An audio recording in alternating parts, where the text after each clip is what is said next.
โอ้ยเดินทางมาหอดเพื่อนนะคนเลยหอดบาทเกิดเมืองนอนเลยใช้เวลาอยู่2 ชั่วโมงไปเดินทางคนเดียวคนนึงไปเบิ่งหานสิขึ้นมื้ออื่นนี่หาน้องชายโอ้สร้างเพิ่นก็เฮ็ดจนค่ำได้มื้อนี้ใช้อะไรใช้หินใส่เก็บเครื่องโอ้ค่ำมืดเลยสร้างหัวหน้าสร้างเพิ่นว่าให้เก็บเครื่องเลย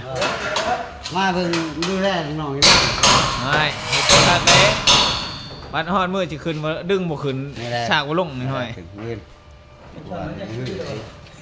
3 คำกูเด้อขึ้นน้ำมือวันก่อนมือขึ้นแท้ขึ้นยังกันแล้วเกือบแล้วแล้ว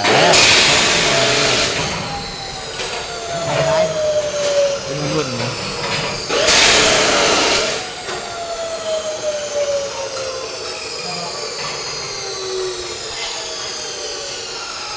เฮ็ดแต่เช้าอันบ่หรือว่าแต่เที่ยงวัง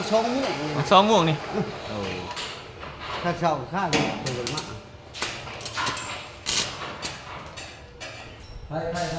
ไฟเบิด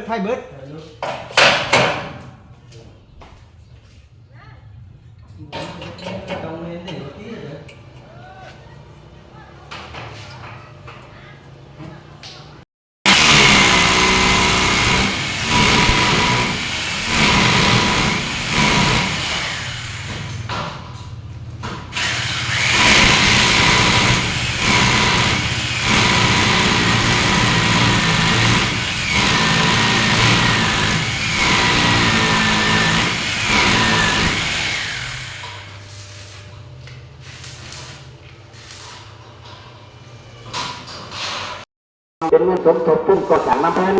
หน่อจะเป็นอาชีพเล็ก